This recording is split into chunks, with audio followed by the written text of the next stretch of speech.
আমাদের জীবনে এমন অনেক কিছু ঘটে যায় যেটার উপর আমাদের কোনো হাত থাকে না। তো যেটার উপর আমার নিয়ন্ত্রণ নাই সেটা নিয়ে আমি উদ্বিগ্ন হয়ে লাভ আছে?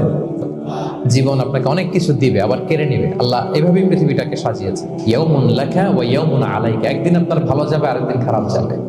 ওয়া তিলকাল আইয়ামু নুদাবিলুহা বাইনান নাস, আল্লাহ বলেন যুগটাকে আমি ঘুরিয়ে ফিরিয়ে মানুষের সামনে এভাবেই আনি। This is the routine work of this দুনিয়া। দুনিয়ার রুটিন ওয়ার্ক এইটা। আজকে ভালো, কালকেও যে ভালো যাবে এমনটা নয়, কালকে খারাপ যাবে।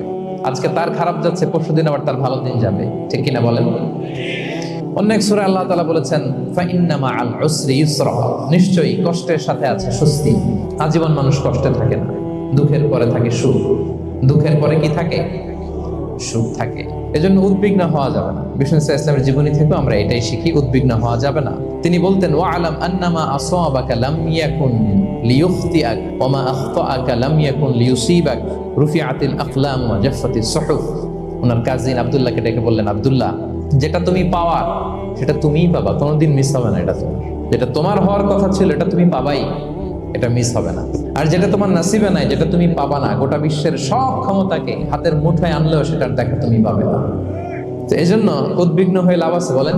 না। আমরা আমাদের সর্বোচ্চ চেষ্টাটুকুন করব, তারপর ফলাফলের জন্য আমরা ভরসা রাখবো, নির্ভর করবো একজন সত্তার উপর। আওয়াজ করে বলেন তো, তিনি কে? আপনি যদি কোরআনকে জিজ্ঞেস করেন যে what is the Quranic formula of happy life, সুখে শান্তিতে থাকার জন্য কোরআনিক ফর্মুলাটা কি, কিভাবে আমরা সুখী সমৃদ্ধ জীবন পেতে পারি, কোরআন আপনাকে দুইটা জিনিসের কথা বলে।